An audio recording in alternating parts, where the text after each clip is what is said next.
advisors and TPAs logging on from the East Coast to the West Coast this morning. And on behalf of TPABenchmark.com and Franklin Templeton Investments, my good friend Liam Grubb, I want to welcome you to a really exciting national online advisor event that we are truly privileged to be hosting today. We have 4 power-packed panels of retirement plan insights from some of the industry leaders lined up for you here this morning. So I am very excited to welcome you. Some of you have joined us before, so I thank you, return advisors, for coming back yet again. And some of you are new to us here at TPA Benchmark, so we want to welcome you for the first time. I'd also like to welcome some of our very distinguished specialized plan consultants, which I call them, third-party administrators from around the country. And we are looking forward to a great interactive event today. My good friend Liam Grubb, good morning. Dawn, good morning. Thanks so much for having me and Franklin Templeton on this this phenomenal event, and thank you all for dialing in across the country and joining us today as well. Really looking forward to another amazing TPABenchmark.com event. Wonderful. And Liam Grubb, as many of you may know, is the vice president for Franklin Templeton, running the Northeast region. He's been a great partner of ours, and when I approached him about doing today's event, specifically to benefit a charity that's very near and dear to my heart, he gladly accepted. So I thank you, Liam, and he's also running the technology for us today as a favor. So I want to thank you, Liam, for that. So we'll go ahead and get started. We'll just take you through a couple initial slides and then we'll launch right in. So just real quickly, TPA Benchmark, if you haven't joined us before, we are all about partnerships and action. Our goal is to help you all write more retirement business. And the way we are focused on doing that is by partnering up advisors with high quality third-party administrators around the country and wonderful retirement plan providers like Franklin Templeton that can resource you. So today's event, I am very confident, is going to help you do just that. So we'll just take you through a couple more things real quickly. Next slide. Actually, for some of our advisors not able to access Zoom, we are actually live streaming for the very first time on YouTube today. So this is an exciting new addition to our video series. So welcome to those that are watching on YouTube as well. We'll go ahead and keep on going, Liam. Real quick overview of the agenda. We've got 75 minutes planned. We are going to give you 2 best practice presentations during the course of 75 minutes. One from Brian Driscoll on the East Coast, who is an executive director with JP Morgan Wealth Management, 40 years of retirement experience. The other with Ryan Genzik on the West Coast, dialing in very early from Orange County. Good morning, Ryan. And Ryan is going to share really fascinating insights on how he is leveraging technology, not only to engage a new generation of investors, but as a tool to gain more retirement plan clients. So you will not want to miss that presentation. We are going to begin with a panel of specialized plan consultants from around the country who are going to speak how they can resource you in both the sales process and on an ongoing basis. We're going to give you a cash balance update so that you can win more retirement business, especially with the extended filing deadline. And very importantly, today, we'll fast forward to the next slide. We are doing today's event. I'll come back to that in a moment. We'll just go to Dan and Debbie real quick. We're doing today's event as a benefit, and this is the first time that we've done this online. But we have Dan and Debbie Manel with us, who are representing CRU Inner City, which is a national not-for-profit 501c3. They are located in 25 cities across the United States, and they are really urban missionaries, these folks. They go into the inner cities, and they have a series of compassionate products from boxes of love, which supply food to needy families, to backpacks, which is what we are sponsoring today. And you're going to hear from them how they use these backpacks to engage these hurting kids in after-school programs and give them give them a better future. And you're going to hear some very inspiring stories. So I just want to keep that in front of you. This is a complimentary event for advisors, but as a group, we really want to make a difference today. The backpacks are $32.50 each. You can go to give.cru.org/Power Packs for kids at any time, and anything you can do would be greatly appreciated. We would love really to just make an impact as a group of leaders on some young folks. I'd love to bless several hundred today that are future leaders. So you'll hear more about that later. For you guys on the phone, advisors, we are giving you credit, 1.5 CE credits. We are approved for FI 360. So I know we have a lot of AIFs on the phone. You will receive 1.5 credits automatically. For those involved in NAPTA, you will automatically receive 1.5 CE credits. And I received a lot of phone calls for folks that are CFPs and CLUs. And for you guys, just email me after the presentation. I will provide you with a certificate of attendance, which you can use to self-report to the American College or whatnot. So anyway, we're happy to give that to you today. So without further ado, we're going to lead off with a panel of really high quality plan design consultants from across the country, session 2. And these folks are people that I work with every day. TPA Benchmark has 75 third-party administrators around the nation.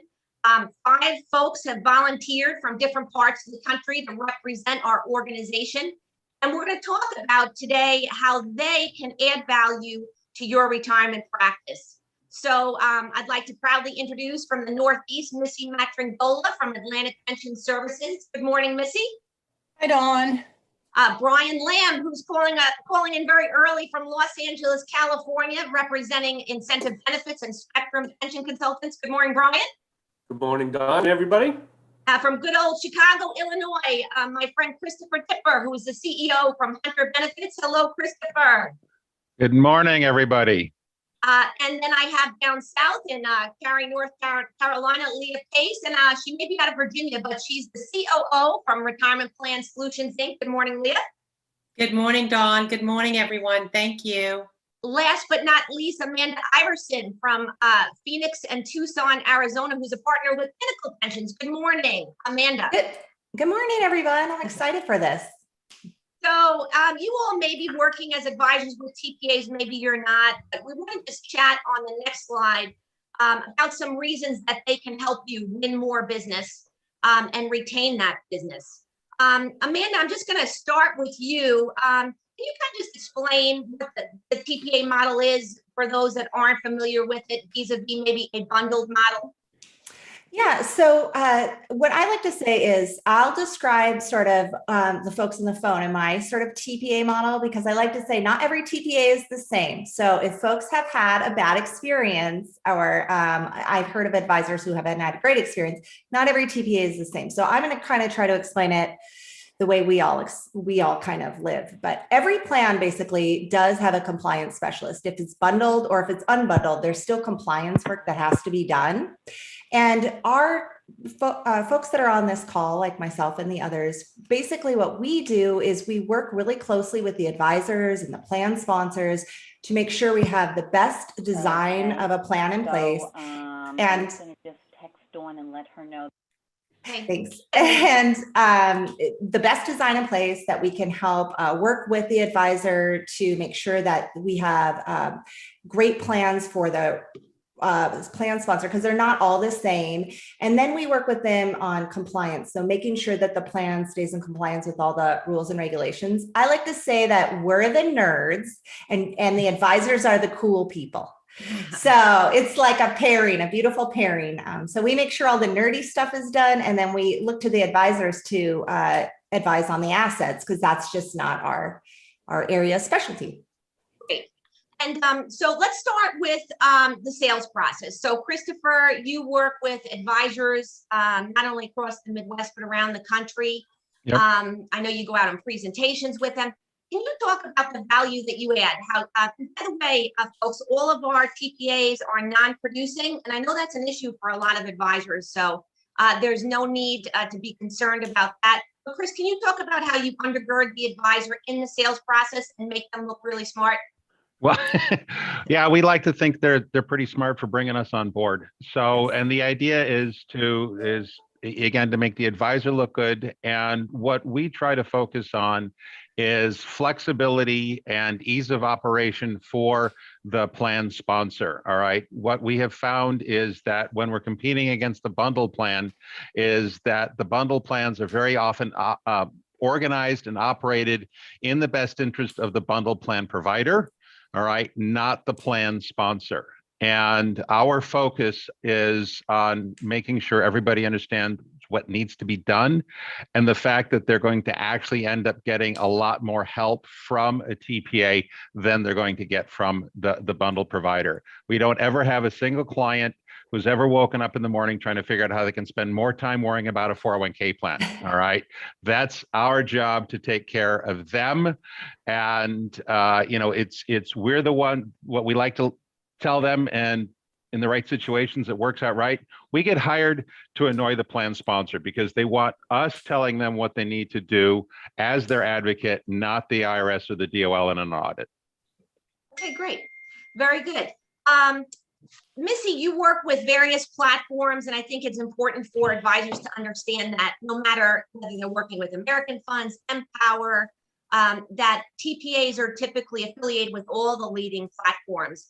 Can you share how you can be a resource to help them maybe figure out this particular plan might be a better fit with one provider versus another? Sure, Dawn. So oftentimes, we work with, I should say first, all sorts of advisors. We have advisors who are beginning in the 401k field, and we have what we would call specialty advisors who only do 401k plans. And so, those who are specialty advisors probably have the record keepers that they work with. They know, who does what, but a lot of the advisors we work with may only do one 401k plan a year or maybe two, and they might come across a plan that needs automatic enrollment. And so they don't really know who's going to be the best fit for that. But because we work with so many retirement plans, and we work, as you mentioned, we work with a lot of different platforms, they will come to us and they say, we have this plan.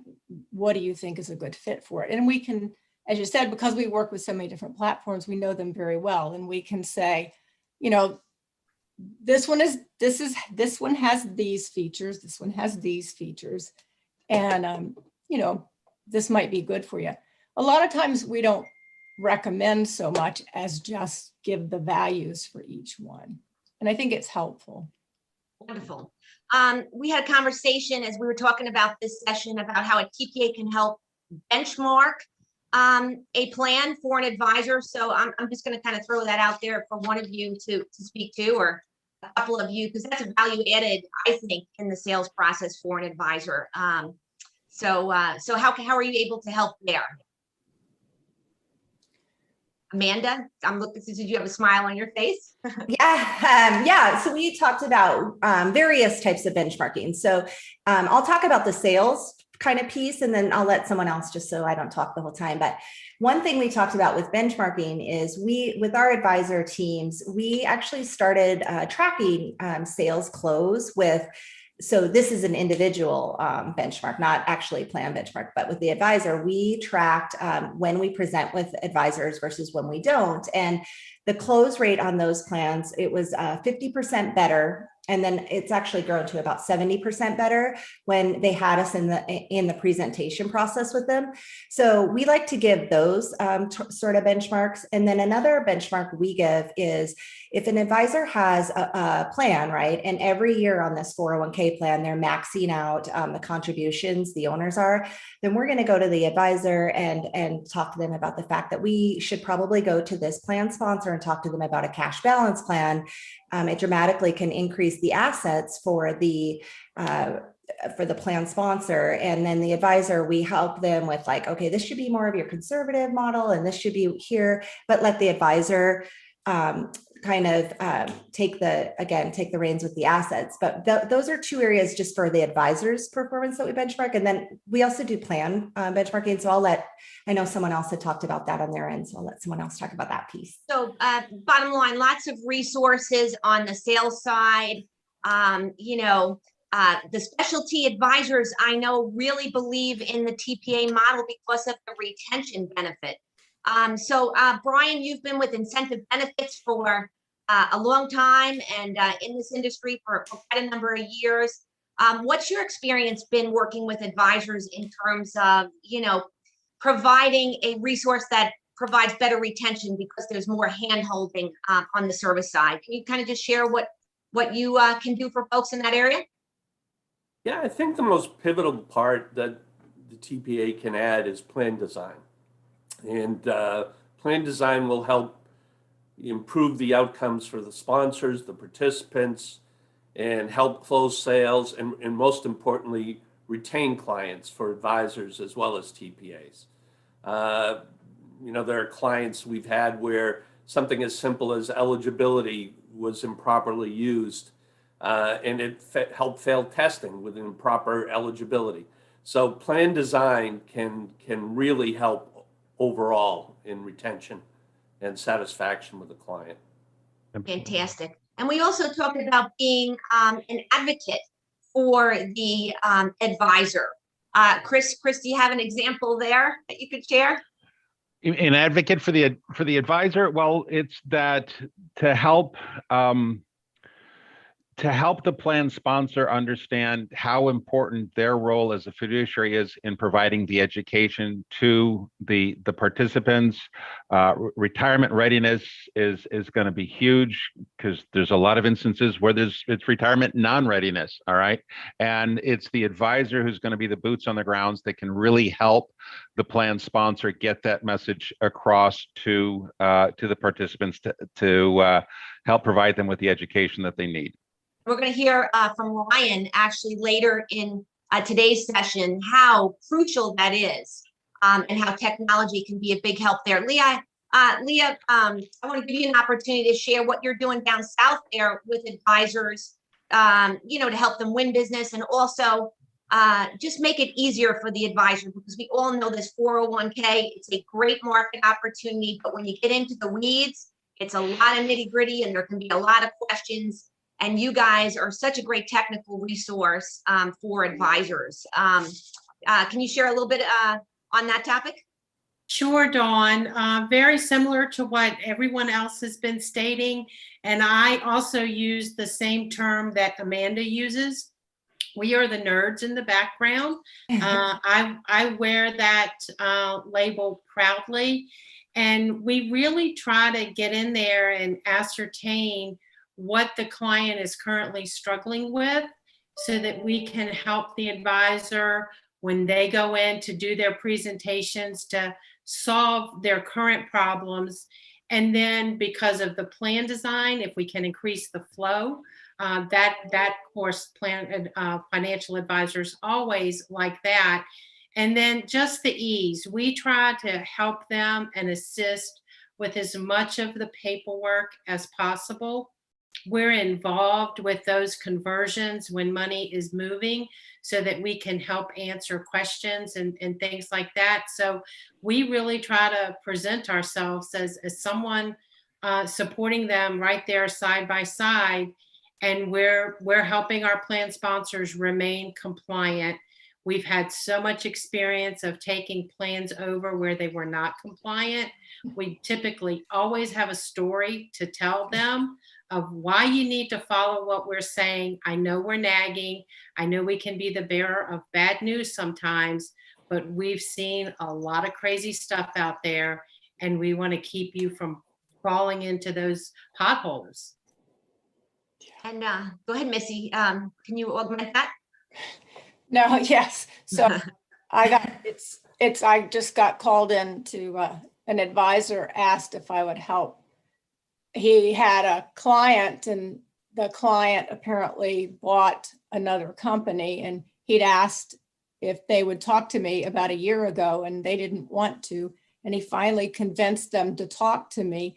And I needed to do some tests for compliance. And of course they have a problem, but they were bundled, each of them separately. And it's just interesting because like Leah said, I now have to be the bearer of bad news, but that happens sometimes, you know.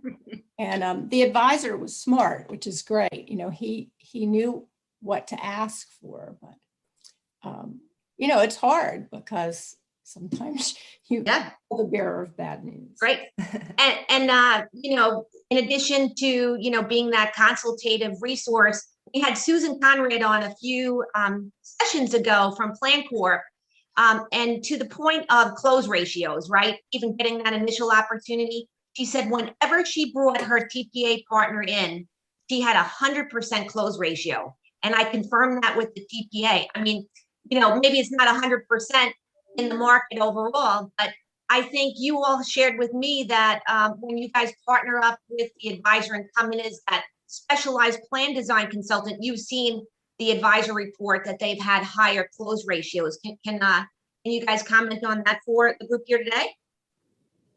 Yeah, I heard a session years ago about that. And so we started tracking it, and it's absolutely true. And the same reason, well, first when we started tracking it, it was sort of mushy, but now we have it down. And I can even say like, hey, you know, Bill Smith, advisor, here's when we presented with you last year, here's when we didn't, and here's our close rate. And you're right, Don, the close just goes up higher. But I do understand also, like some advisors, you know, they're nervous because they, that's their relationship, and, you know, they're worried about, they don't want us to take over it. And I think if you get with a really good partner, that partner understands that that's your relationship. We're here to, just like Christopher said, we're here to make you look good. We're here to help the plan sponsor.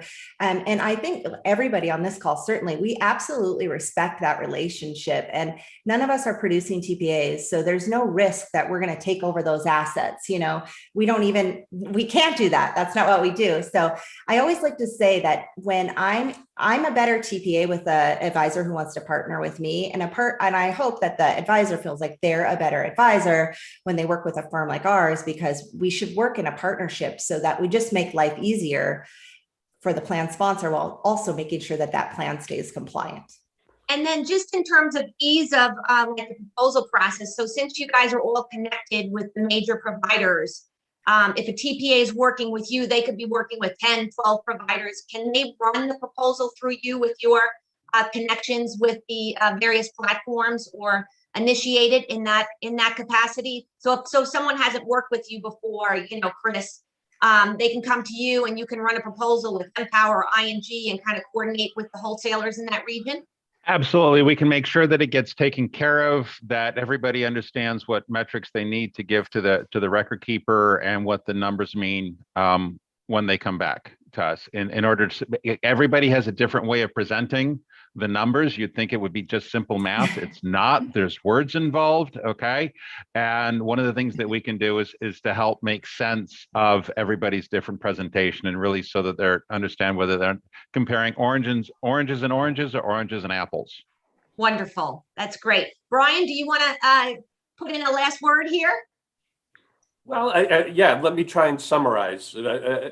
I think having a TPA help rounds out the advisory group so that the practical aspects of plan design are considered, plan compliance is monitored by someone whose job centers on that task, and that you as the advisor have a resource and an advocate that will help hopefully become indispensable to your group. Fantastic. Sounds very good.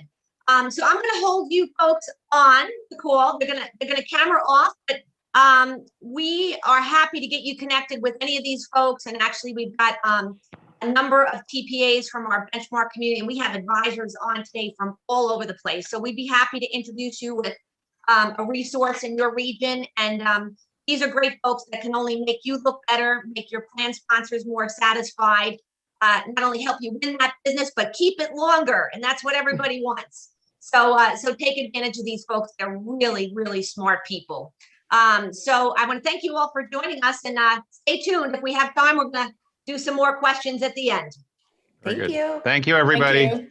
So Thank we're going to, my pleasure. Thank you. We're going to go back to Brian Driscoll, and Brian is on the phone today. Just a quick story about Brian, and then I'm going to hand it over to Liam. But Brian has been on a few of our advisor sessions, and he actually called me about a month and a half ago. He said, Dawn, I really enjoyed being on these advisor calls. How can I help you? So I said, Brian, I would love to have you come speak about how you've built your business. And he gladly accepted. And the fact that we were doing this for a charity, I think made Brian even more motivated to go through the approval process at JP Morgan and speak with us today. So Liam, I'm gonna let you take it away, and looking forward to speaking with Brian on the phone.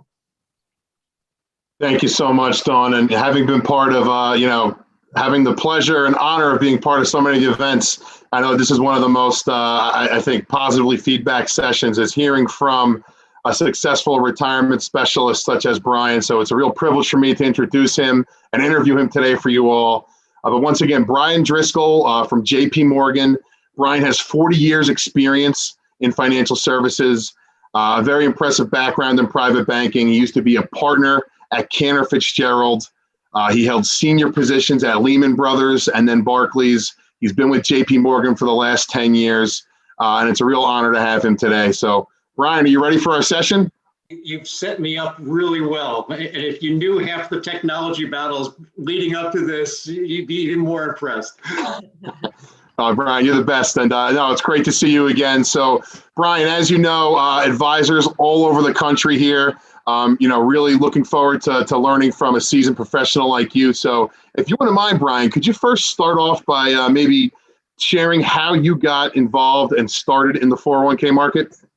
Sure. So, my situation was a little bit unique in the standpoint of, I went from being a lending officer, running a private banking group, becoming an institutional salesperson, and then going over to Lehman Brothers, and they tell you to buy, build a book of business. The important thing that I think really goes from business to business is relationships. The people that you touch upon, you have to be able to do things where you're not going to get paid. And that kind of sounds against the grain for what people do in this business. We all want to be compensated, but you're along the way, you can use the analogy of you're buying lottery tickets or you're planting seeds.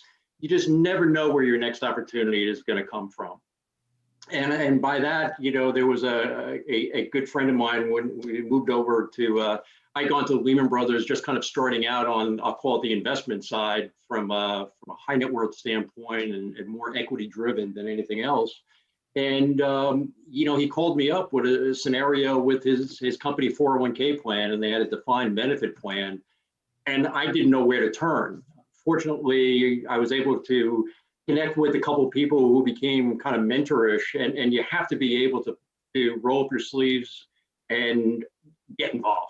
For me, that was reading literally the ERISA document, 400 odd pages, which wasn't a really interesting read, but at least gave me some background. And if you probably put a gun to my head and said to me, Jesus, can you recite what was on page 300? I'd have no idea, because it was a lot of years ago.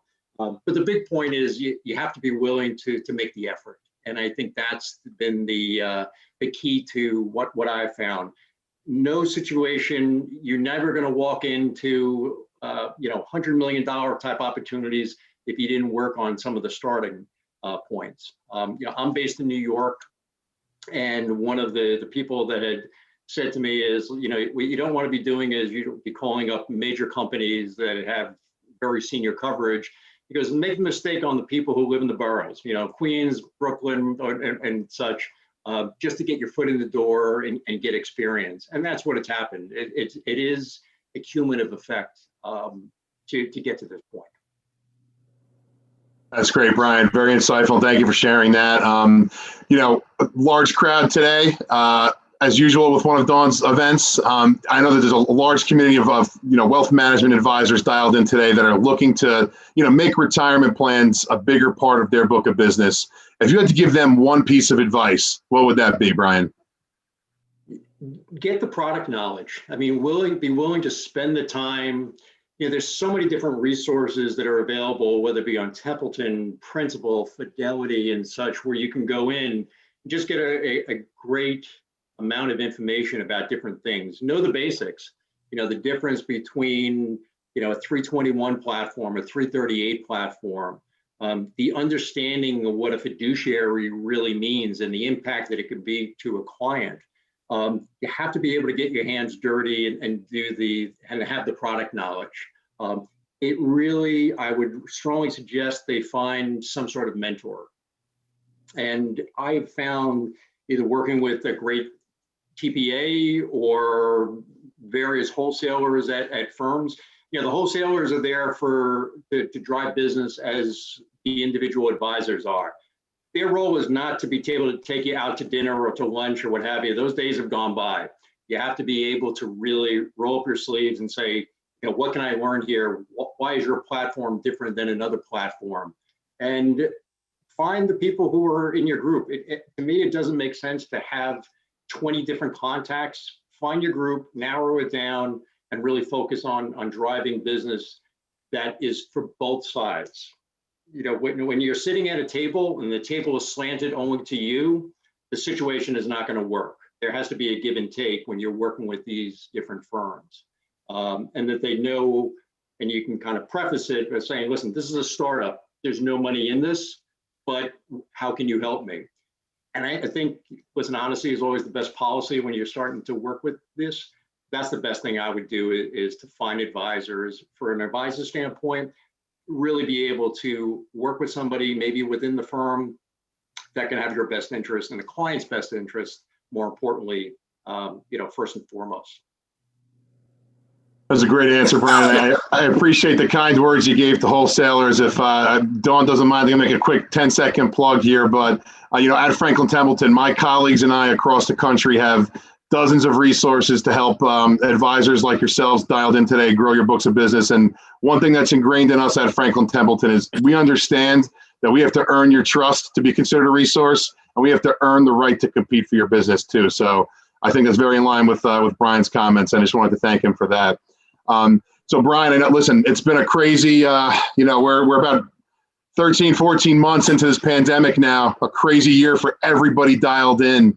How have you seen the retirement market change over this last year and a half? And two quick follow-ups. What types of things, with the changes have you found have been most important to your plan sponsors today? And how is that different from, pre-pandemic times?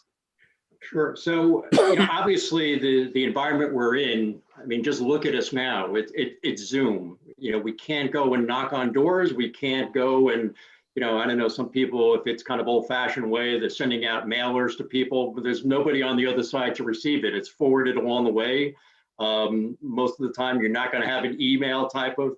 I have found that, working with the centers of influence, the CPAs and business owners and such, and just be able to ask them different questions. I found that with Zoom, so just to give you an example, if I have a client in Connecticut that I normally would have a call with, it would be, geez, I have to leave 2 hours plus in order to get there, make sure I'm hitting traffic going over the bridge, and then it's going to be a couple hours coming back. I've just killed, 3/4 of my day, maybe, depending upon the traffic in and out of a place. Here, I can schedule something. I can be doing a Connecticut call, a New Jersey, or out in California so you can be very efficient with your time. And I would look to embrace that. I think the one thing that everybody is looking for is connectivity to the advisor. Do not, and the thing I would really stress is, don't hand it off to some other party. Stay involved with it, even though it's going to may seem like a menial task. The party, the sponsor in itself it's going to resonate with them that you're willing to do a lot of that dirty work, and especially early on. With things that are really important to them are the education. How do my employees, how are they going to be educated? And for some, it may be dialing into a webinar that may be available on the particular platform, or using an 800 number and such. So I think it's made us more efficient, but it's allowed us we have to market differently. And that's the holy grail, and it's the hardest part of kind of where we are right now. How do you reach people who are not in their office? Short of having everybody's home address, which isn't realistic. So that's where the centers of influence, the people who are doing taxes right now, obviously with accountants, they're a little bit challenged given the time frame, even though, you know, with extensions and such. But, you know, with tax laws that have changed, with having, you know, with cash balance plans, for example, with extensions into 21, you know, where normally would end in 2020, there are opportunities. And again, planting seeds with them, reaching out to the centers of influence and asking if there's anything that they can be doing. Do you have any situations that need to have a review? Reviews are always a great way to get an entry. The easiest way, regardless of what the engagement is to ask them, when was the last time you had your plan reviewed? And I always use the rule of thumb, if it hasn't been done within the last 2 to 3 years, you know, you're probably open to, if the Department of Labor is coming in and knocking on your door and you tell them that it's been 5 years or 7 years ago, and the plan is administered by my brother-in-law, probably not a good look, and you could probably expect some follow-up from them. So regardless, if they can tell you that it's something that, you know, we have had it done or we haven't had it done, provided on a cost-free basis, and it doesn't mean that they have to move a plan. It could be that we did a review and it looks like it's great. You know, your fees and expenses, and that's where the Department of Labor, for the most part, is going to nail you. They're not going to come after you because your large cap manager is off by 6 basis points. They will if your fees are twice the industry standard. So I think that's where you can use this time to connect with people and just ask the simple question: when was the last time you had your plan reviewed? And you'd be surprised at some of the answers. That's a really, really helpful, Brian. Thank you. And I think we have time for one more quick question. You know, anyone who knows me, I always, you know, my line is I like to say our industry is a team sport. So, you know, Brian, what type of service team do you typically put together to win retirement plan business? And, you know, either internally at JP Morgan or externally with partners. Can you touch on that really quickly in the next minute or so? Sure. So we believe in kind of knowing the boundaries. What I don't want to do is go in and start talking about, you know, different things that are insurance related and healthcare related. Our focus is really on the investment side. So we want to make sure that that's covered, to have people understand the differences with, you know, for example, the 321 and 338, the difference between a fiduciary responsibility. You know, a lot of the people who sign off on the documents, they say, well, you know, we're working with a particular firm and there's responsibility. I think a lot of people don't understand with fiduciary responsibility, it's not just from a corporate level, it's also from a personal level. So I've never met an executive who found out that there's a way to outsource that by maybe using a 338 platform versus taking on personal responsibility from a fiduciary standpoint, that wasn't willing to have a next step in engagement on that. So know your boundaries, know your product. I think that, you know, is always the best way to look at it. And certainly the providers can be a great resource because their expertise can be far greater than you, and kind of working on that team basis like we'd work with a third-party administrator or such. So Brian, phenomenal. You know, on behalf of Dawn and I, thank you again. That was a very informative session. If you wouldn't mind sticking around, I know we're getting some questions coming in from the audience, and maybe we'd like to, you know, bring you back in later. But Brian, thanks again, and Herculean effort to overcoming that tech issue. Great seeing you. Great, thanks, Liam. Thank you. That being said, everyone, before our next session, before I kick it back to Dawn, and I'm going to attempt this over here, but we have a very special video here I'm going to queue up. Dawn, can you give me a thumbs up that you can see the video on my screen? Perfect, Liam.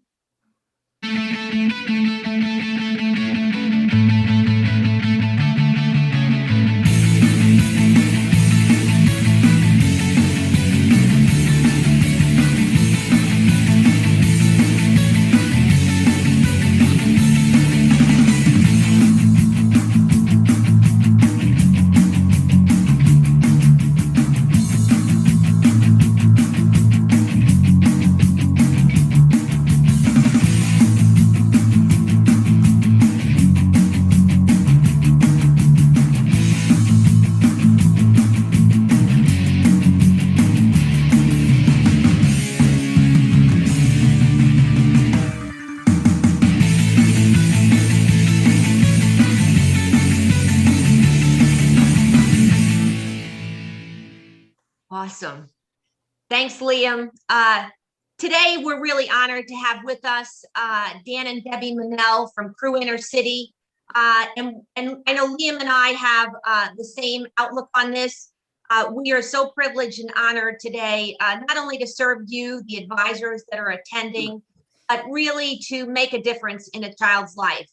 The backpack that you just saw is something that CRU Inner City calls a power pack.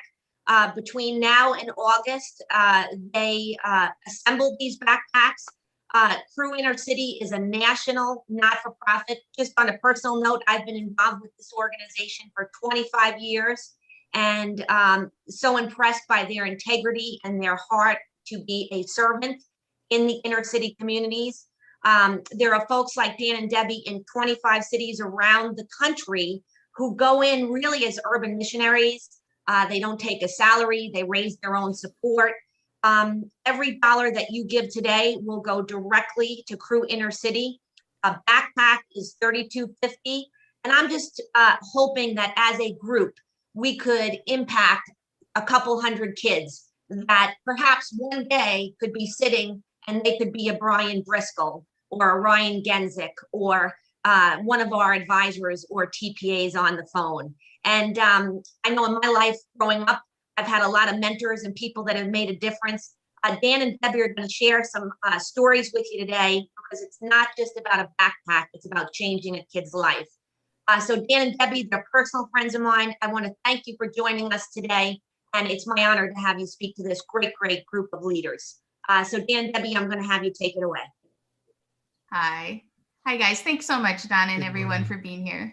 Good morning. We are sitting in our home in New York City, and we've been with CRU Inner City for 13 years. No, yeah, 13 years. It goes fast. But I just wanted to share something about just about the situation of poverty in our country. So in our country today, there are 122.8 million households, and 1 in every 10 of them lie below the poverty level as the government kind of defines it. And that's like 34 million people. I know you guys like numbers, so I put those in there. And on top of that, there's over 500,000 people who are living without a home today. And, you just let those numbers sink in, they're very sobering. But our vision at CRU Inner City that Don shared about is that every one of those people that are below the poverty line would be connected to a caring person who has resources. That's our vision. And why is this important? There's a study that has just impacted me so much. They took 2 groups of people who were homeless, and in one group, they gave them a home, they gave them a job, they gave them a cabinet full of food, and they found that 30% of them made it, had success, kind of got out of that situation. But then they took the other group, gave them the same thing, a home, a job, a cabinet of food, but they also connected them to a holistic support system. So basically a person who would walk with them or a group of people. And they found that the success rate soared to 87%. Let that sink in, that's crazy, right? And so the support system that we've chosen to work with CRU Inner City is the local church, because they're, almost everyone is in with close proximity to a church. And we found so many of these churches have leaders that care about their neighborhood. And they, they're passionate about reaching and helping people. And they have trust in the neighborhood. But some of the churches in the inner city, maybe many of them, have very few resources. And so that's when we came in. We like to be able to provide resources, just like Don is providing a resource for you guys. We want to provide resources for these churches to have an impact in their community. Just a couple things that we've done. We do food for pantries. We do homeless care kits, holiday meals for 6 at Thanksgiving called Boxes of Love. Maybe you guys will hear about that another time. Life skills and job training called WorkNet. After school mentoring programs we call Say Yes, and a lot. But today you saw the video for Power Packs, which is a fun one because it involves kids. And I wanted to just share one last statistic that kind of grips me is, the poverty rate was 10%, right? But for children, it's almost double. 1 in 5 children lie below the poverty line. And there's many views to the sources of poverty, the reasons, and I think there'd probably be a different, we'd each have a different view. But one thing I think we probably can all agree on is that the kids aren't responsible, like they're not at fault. And yet they're often the ones so impacted by it.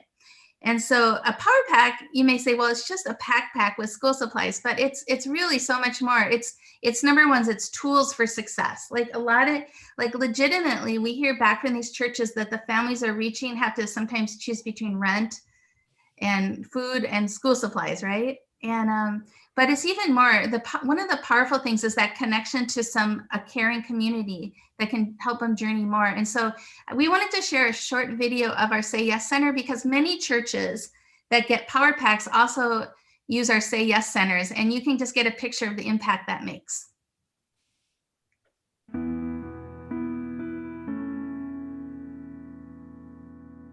For the children to be able to just come somewhere safe and somewhere where they know that someone loves them and moral support is very helpful to the children.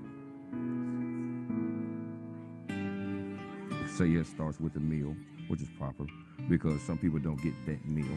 We had supper and played really fun games that I really like to play. So I started just coming a lot because it started getting addicting to me. I was failing in homework a lot. When I came to Say Yes, they helped me with it, explained it, and I really got it and caught on track really good. So therefore, I'm doing it really good now in school.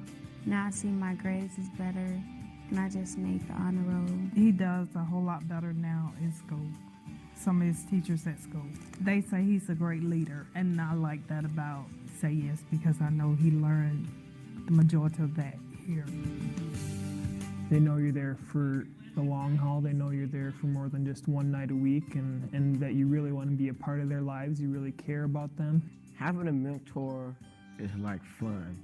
Like sometimes me and my mentor, like we get together after hours. I go to church Saturdays with my mentors.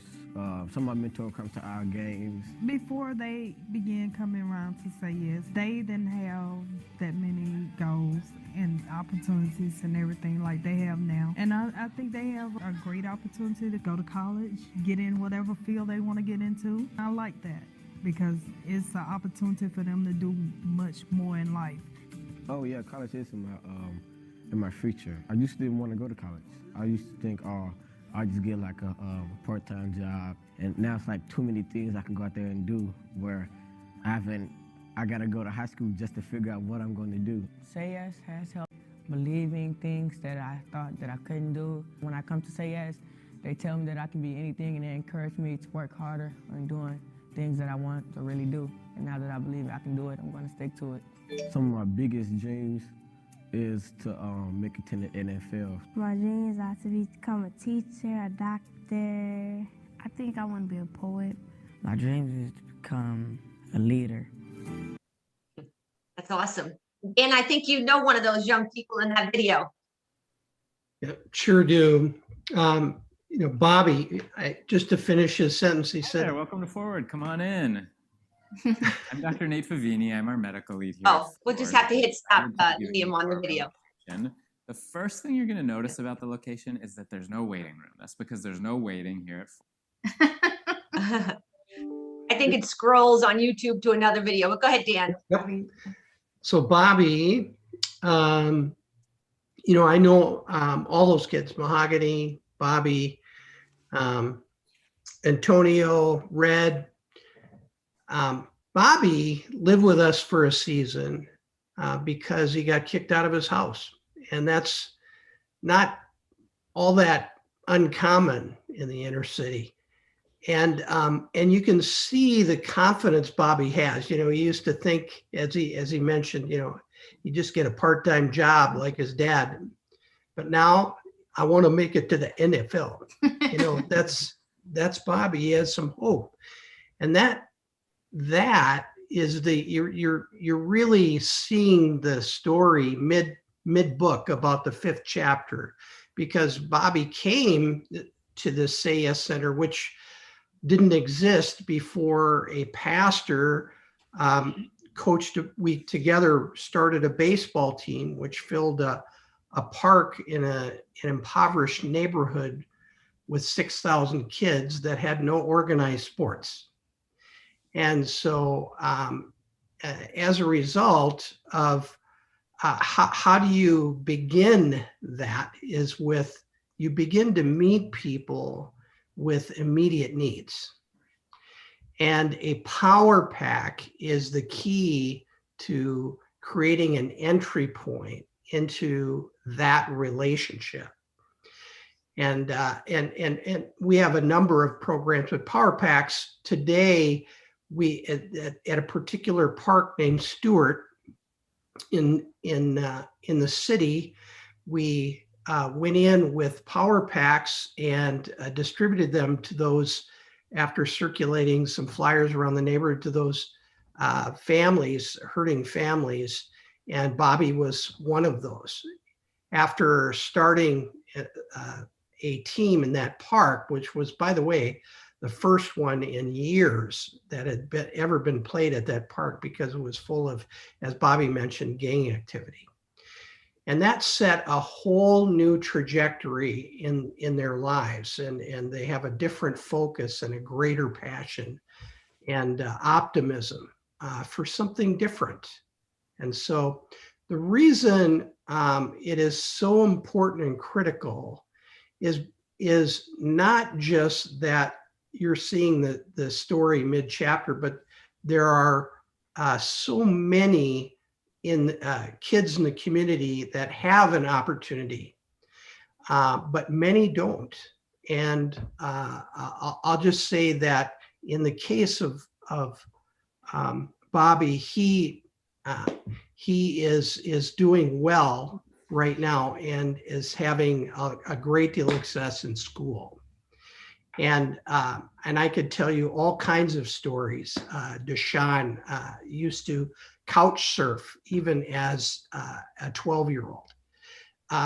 And if it weren't for the baseball, which turned into the after-school mentoring program, you know, Deshaun and Bobby and Antonio, they'd all be statistics. And so I know that we all sing from the same sheet of music when we talk about kids. And so it's our heart. Will you, I'm, you know, it's because it takes, you've heard the cliche, it takes a village. And it does take a village. And we can't do it alone, but together we can. And so because of people like Don Hynes and organizations like hers, we're able to join together and really move forward in the war and against poverty. And so if you would join us, we would be eternally grateful and make a difference in many more lives for just $32.50. So. And I want to thank Dan and Debbie for being with us today.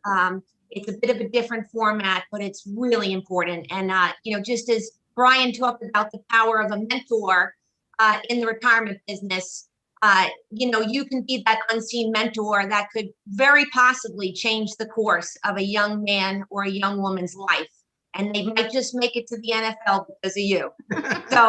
So thank you for giving. give.cru.org/Power Packs for Kids. We're going to report out next couple of days what we've done as an organization, and every penny you give will go to a backpack. So I thank you for your generosity and for listening to these great missionaries who really have given their life in service to this cause. So thank you, Dan and Debbie.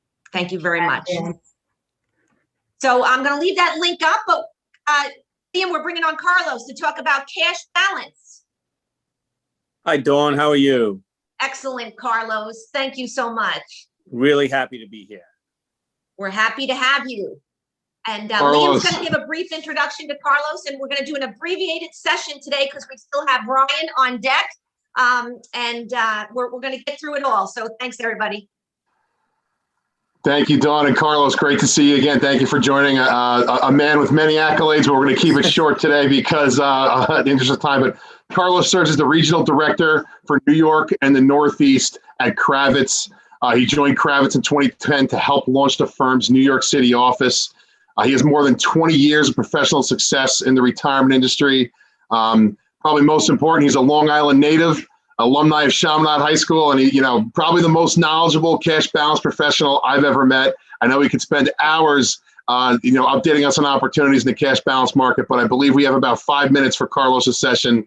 Can't wait to hear what you have to say, Carlos. Thanks, Liam. I appreciate it. So, Carlos, I was really hoping you could hit on the extended deadline. Obviously, it was due in April. It's been extended. And beyond that, you've shared with me that advisors can ask for more extensions to facilitate pursuit of cash balance. Can you talk about what advisors should be thinking about right now with these deadline extensions? And for those that aren't aware of the deadlines, can you share what they are? Yeah, it's big news, Dawn, in the cash balance plan universe. And, for those advisors and CPAs out there that aren't aware of these extended deadlines, you're not alone. Every day I'm out there speaking to advisors and CPAs who are not aware that thanks to the Secure Act for 2020, for the first time, we're now able to write profit sharing and cash balance plans up to the date of the tax return, the due date of the tax return, plus any extensions, which is much different than how we're accustomed to doing these plans. Previously, in order to get a plan for 2020, we would have had to complete the plan documents, done the plan design, and gotten everything signed and going forward as of 12/31, which, as you can imagine, makes the end of the year completely hectic. So what this has done is that we still have, this legislation has done is that we still have time to help our clients. It's a little bit different than a sort of a set plan, where if the due date of the tax return is April 15th, you could actually call in probably April 14th, do a calculation on the back of a napkin, and still get the deduction for the prior year.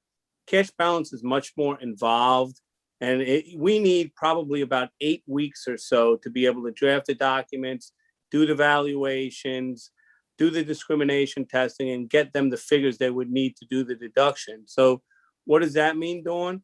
That with the minimum funding date of September 15th for a defined benefit plan, we could do 2020 plans through the middle of summer, which is incredible, which is really exciting. The advice, we know that the tax return dates have been extended now through May 17th. Our advice to our clients and the advisors who are serving their clients is have them extend that deadline just to make sure that we have enough time to do what we need to do on our end to get them the deduction for 2020. It's a really terrific opportunity, and we still have lots of time to be able to help our clients and realize large deductions for 2020. And we hear from our TPAs around the country who are working with advisors that this is perhaps the most active area of new business generation is this cash balance opportunity. And Brian Driscoll alluded to it. Typically, we do a whole session on this, but just real quickly today, Carlos, can you just share with the advisors a couple key things that they could be looking for in their plan sponsor clients to bird dog these opportunities, if you would? Sure. We're looking for the right demographic, which usually means that it's some sort of company with high net worth owners, partners, or shareholders. Professional service groups such as law firms or doctors' practices or financial services groups seem to fit that profile. Doesn't matter if it's an S Corp, a C Corp, a partnership, one participant or 100 participants. Cash balance may work for any of those opportunities. Our goal is to drive the highest percent of any additional contributions to the owners of these organizations so that it makes taxable sense. So we really have a wide array of services available that work for a wide array of different types of companies and number of employees within those companies. That's awesome, Carlos.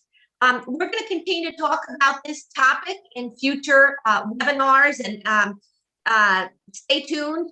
We're going to send some follow-up information to all you advisors to make sure that you're resourced in all of these areas so that you can tap into local TPAs, tap into cash balance opportunities. But because of our time limitation today, we're just giving you some highlights on the extended opportunity And we will speak more about it in future events. So thanks as always, Carlos. Carlos is such a great partner.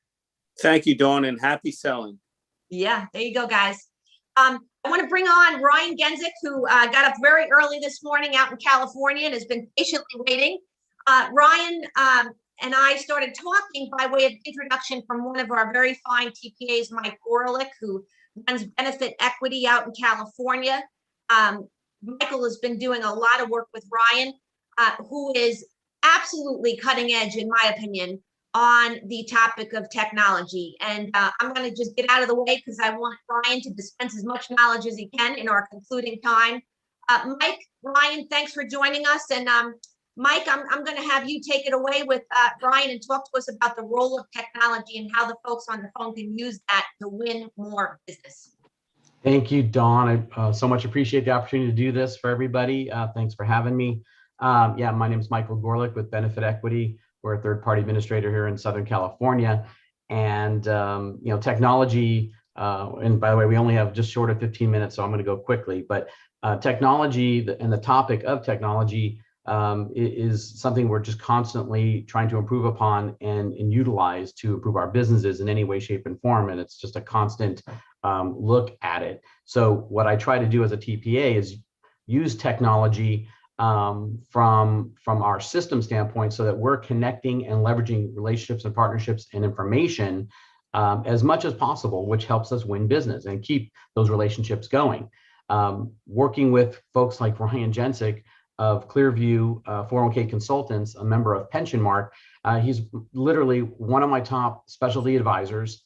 We've been working with him for years, and I wanted him to do a quick introduction. I'm going to give you 3 questions right off the top, step out of the way, let him take it. But so Ryan, just give a quick introduction of yourself and your firm. And then really the questions I have for you are, how does technology affect your business? And really, what are you specifically doing to leverage technology to increase sales, maintain current relationships, or encompass leveraging the partnerships that you're maintaining? So Ryan Genzik, take it away. Are you able to hear and see me? Yes, we are. Yes. All right, great. I am in a hotel on my phone right here, just making sure that the Zoom app is working on my phone. Wanted to thank you, Michael, and been in the industry now for about 15 years. I actually started on the record keeping side, and actually both companies that I worked for were payroll HRIS companies, so first paychecks, and then almost a decade at ADP. And it kind of gave me a little bit of a unique perspective on how the HR department and payroll departments view things, some of the shortfalls of technology even back then, and some of the shortfalls of technology today, and where we fit within all of that. Interestingly, when I jumped over to the advisor side a number of years ago, I was so used to the bundled provider space, which did not include a TPA, that it took some time for me to understand the benefits of a TPA. And meeting Michael and some others, Michael has become a preferred TPA vendor of ours for all the reasons they described. Very valuable tool. They talked about how they are a tool and service. They talked about how they are, there to make us look good. I sort of look at our role as advisors as we're there to make HR and payroll look good, right? In some cases, the executives as well.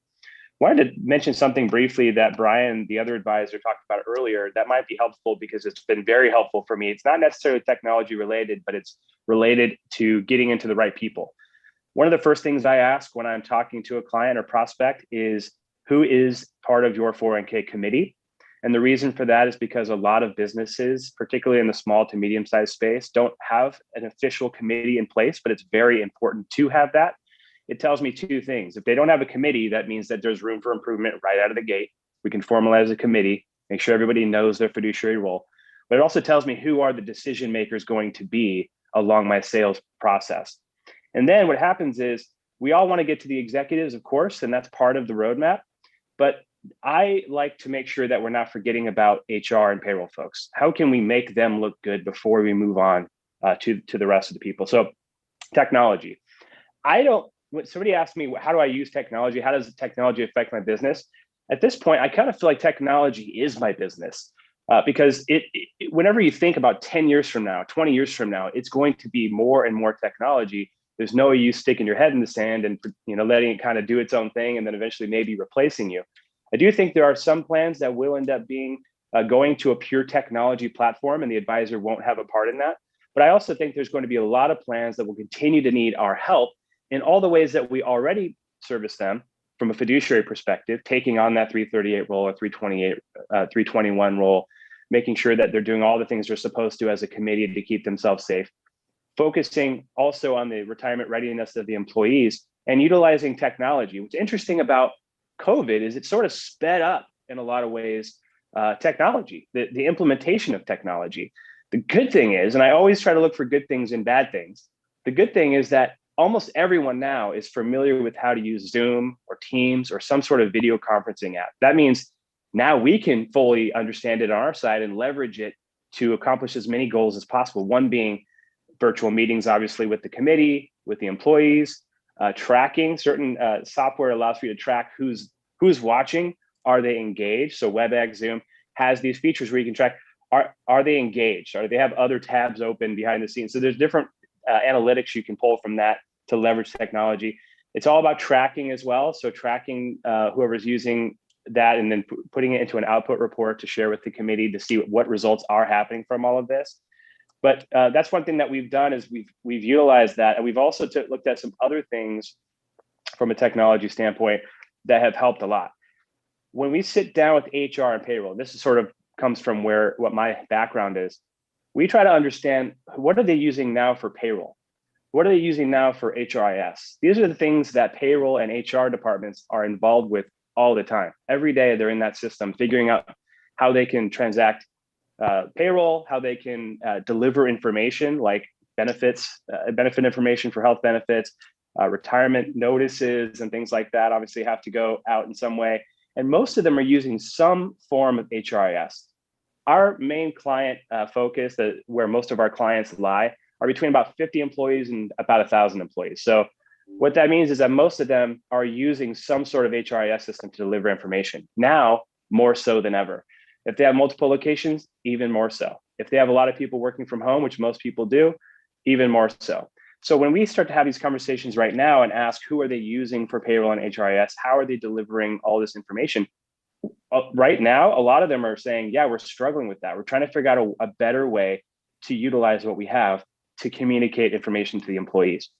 HRIS as a technology came out a while ago, but 15 years ago or so, payroll companies were trying to figure out a way to sell that to clients. Hey, guess what? Instead of just delivering payroll, we can create a hub, a technology hub, to give them access to other payroll related information. And they sold that as like it sounds good type of thing, and people would implement it, but never really roll it out. Employees weren't ready for it. Employers weren't ready for it. So it just kind of became this thing that was there that wasn't really working.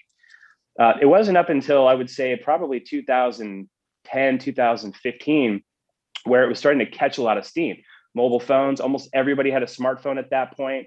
So the HRIS and payroll systems would roll that technology onto the smartphone and push it out through there and give people access to employment data through there. And so what happened is that the companies like ADP and Paychex would sell these technology platforms. And in today's terms, still, it's very highly underutilized. We can make HR and payroll folks look good by understanding what it does, how we can use it on the 401k side to deliver that message. It was amazing to me when I would talk to companies that were utilizing ADP, for example, and not actually rolling out the mobile app yet. Even though the mobile app was one of the most powerful things that ADP had to drive people's attendance and drive people's engagement with their employment-related data. So arming the HR and payroll department with how it works, how it moves the needle, and then helping them roll it out makes them look good, and it makes you look good or me look good for having that type of information. I just got in last week to a $40 million prospect because on the phone, in addition to answering some of the questions that they asked that's normal about who we are, do we focus on 401ks, I started asking them what systems they're using. And they are right now, and this is a lot of businesses are in this situation, right now, they are trying to figure out the best delivery system for getting information out to their employees. They use a payroll company, but they don't really feel comfortable using that for that reason. So we're talking about Slack and other technology they can use that some of our other clients are using. as an internal communication system that kind of replaces email, but allows a lot more dynamic ways of getting information and videos and other content out there. So we say, what can we do to move the needle? How can we track all of that? One of the things that we do as well is custom videos. We have some cases where we pay a pretty penny to develop a nice video that can get out to the employees. And we have other cases where we have a green screen, some cameras, a mic, and make it look pretty professional, and it makes it to where we can do it pretty quickly. So, sorry, I think the maid might be trying to come in. So what happens with that is we get it out there, and what we've heard is when COVID happened, people were trying to communicate all this information. How can we, stay in front of employees? Of course, we're doing virtual webinars. That's a must. But then we started doing things like these custom videos. When the CARES Act happened, when that came out, that was right when the market was in the gutter, right? It was still going down. People didn't know when it was going to stop. So we knew we had to get communication out to the employees in a way that they would actually be able to watch it. We couldn't get out in front of them. So we created this video. It was 4-minute long. That's as short as we could make it, but it covered what is the CARES Act, what you need to know as a participant. And on the back end, it was market volatility, why you might not want to take out your money right now unless you absolutely need it, because it's, for all the reasons we know it's bad to take it out when the market's low. We sent it out to clients. They loved it. They got it out to all their employees. And I think we saved, not only did I think we saved a lot of people from moving their money to cash or taking it out in a distribution or a loan, but we got a lot of calls because our phone number was all over that video. People called us. We were able to talk a lot of people off the ledge from, making a choice they might regret later. Then now we know the market's come back and it just hit another all-time high. The people that we were not able to talk off that ledge are not that excited about it right now, right? They moved their money to cash and now they have to figure out when to get back in. That's a story we've taken with us to other prospects as well to tell them this is what we did. This was the result of that. So we talk about tracking it. Everything we do, we want to track. So those videos, we track how many people watched it. There's also another there's another service called VidGrid that's specifically to more of like a training type of session, but you can use it for prospecting too. You can make yourself in a small square down in the corner, and then you have content that you're showing them. Try to keep it as short as possible if you're using it for prospecting. But once I've talked to somebody and I have a few key pieces of information about their plan and how I might be able to benefit, I put together a quick video. I point out a few things about their 5,500 or a few other things. And I say, I look forward to talking to you soon. It's a personal touch. It's using technology. People like to watch stuff. It's interesting. It's not email. And then I can track through VidGrid. If they watched it, did they watch it all the way through? Did they forward it? Did another email address watch it? Those types of things that we can track from a prospecting standpoint. But everything we do beyond prospecting, we track it for purposes of helping to defend our presence on the plan as advisors and doing employee engagement, and then helping the HR staff talk about what we do as well. Another thing here that I'm just going to go make sure I touch on a few of these things that I wrote down. I know I'm bouncing around a little bit, but another thing that everybody became a lot more familiar with during this pandemic were the use of QR codes. QR codes, everybody had kind of heard about what they are, what they're used for. But now with almost every restaurant out here anyway, going menuless, and they just put a QR code on the table and you scan your phone, you use your phone and you scan it and you look at their menu online. So we started implementing QR codes. We did an education meeting the other day with Michael and BEI for one of our mutual clients. And we did it through a web conferencing thing like this. So people had their computers up and they're looking at the slides and we're talking them through everything. And on the last slide, it said, give us a call or schedule a link right away using our Calendly, which is another thing I'll discuss. But we put a QR code there that linked them directly to that. So all they had to do in front of their computer screen, take out their phone, scan it, takes them right to the website. They could book an appointment right then as a one-on-one with us to talk offline about maybe their own accounts. And what they were linked into is called Calendly. I'm sure a lot of you have heard of it at this point. Calendly is a free service, or you could sign up for a paid service. But what it does is it connects access to your calendar. And so it cuts out a step that normally would have to happen for an employee to schedule a meeting with you. And I can tell you, I always look at and track if the needle got moved or not.